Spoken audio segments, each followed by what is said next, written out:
ভারতের বিশ্বস্ত বন্ধু আওয়ামী লীগ সরকারের পতনের পর বাংলাদেশের সঙ্গে নয়াদিল্লির সম্পর্ক একেবারে তলানিতে। এই পরিস্থিতিতে বাংলাদেশকে শায়েস্তা করতে বাণিজ্য নীতিতে আকস্মিক পরিবর্তন আনে ভারত। বাংলাদেশের তৈরি পোশাক এবং প্রক্রিয়াজাত পণ্য ভারতের গুরুত্বপূর্ণ স্থলবন্দর পেট্রাপোল, হিলি, মহদীপুর, চ্যাংরাবান্ধা এবং ফুলবাড়ি দিয়ে প্রবেশে নিষিদ্ধ করে নয়াদিল্লি।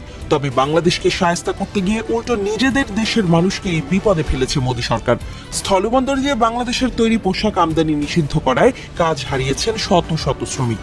এতে করে পশ্চিমবঙ্গের সীমান্ত জেলাগুলোতে এক গভীর অর্থনৈতিক সংকট তৈরি হয়েছে। এমন পরিস্থিতিতে বন্দর ভিত্তিক জীবিকার ওপর নির্ভরশীল হাজার হাজার পরিবারের জীবিকা ঝুঁকির মুখে পড়েছে।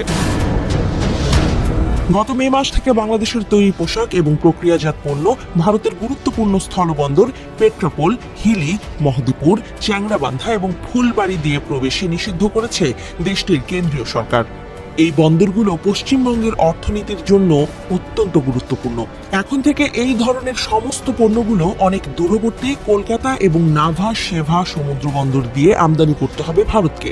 ভারত সরকারের এই সিদ্ধান্তে দেশটির স্থলবন্দর এলাকার মানুষজনের রোজগারের পথ রীতিমতো বন্ধ হয়ে গেছে। দক্ষিণ এশিয়ার বৃহত্তম স্থলবন্দর পেট্রাপোল দিয়েও ভারত বাংলাদেশের প্রায় 70% স্থল বাণিজ্য সম্পন্ন হতো। বন্দরটিতে দৈনিক 600 থেকে 700 ট্রাক চলাচল করত। কিন্তু ভারত সরকারের নতুন বাণিজ্য নীতির কারণে বিগত কয়েক সপ্তাহের পেট্রাপোল বন্দরের ট্রাক চলাচল 3 গুণ কমে এসেছে। এর ফলে লোকজনের আনাগোনা কম হওয়ায় এই স্থলবন্দরের আশপাশের অনেক দোকান বন্ধ হয়ে গেছে। এছাড়াও স্থলবন্দরে পণ্য লোড আনলোড করে দিন এনে দিন খাওয়া আনুমানিক 2 থেকে 3 হাজার শ্রমিকের প্রতিদিনের রোজগার পুরোপুরি বন্ধ হয়ে গেছে।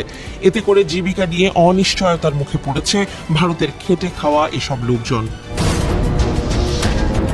সমীর বিশ্বাস নামে এক শ্রমিক দ্য ওয়েরারকে হতাশা জানিয়ে বলেন, পরিস্থিতি এখনই স্বাভাবিক হবে বলে মনে হচ্ছে না। আমরা শুনেছি বাংলাদেশের নির্বাচনের পর হয়তো কিছু পরিবর্তন হতে পারে, কিন্তু এখানে কি হবে কে জানে।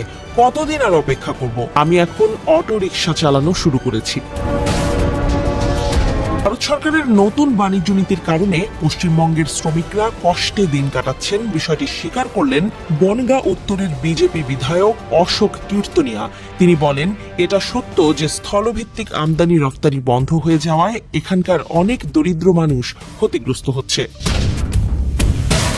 এদিকে পেট্রাপোল বন্দরে দৈনিক ট্রাক চলাচল কমে যাওয়ায় আনুমানিক 12 থেকে 15 হাজার ট্রাক চালক ও সংশ্লিষ্ট পেশার মানুষ তাদের আয়ের প্রধান উৎস হারাতে বসেছে। Bangladesh garments manufacturers and exporters অ্যাসোসিয়েশনের তথ্য বলছে, গত 10 মাসে স্থল দিয়ে ভারতে প্রায় 12,000 কোটি টাকার গার্মেন্টস পণ্য রপ্তানি হয়েছে।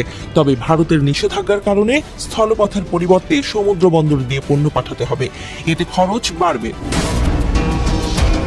অন্যদিকে বাংলাদেশি ব্যবসায়ীদের খরচ বাড়লে বেশি দামে ভারতের কাছে পোশাক রপ্তানি করা হতে পারে। এতে করে ভারতে বাংলাদেশি পোশাকের দাম বাড়ার সম্ভাবনা রয়েছে।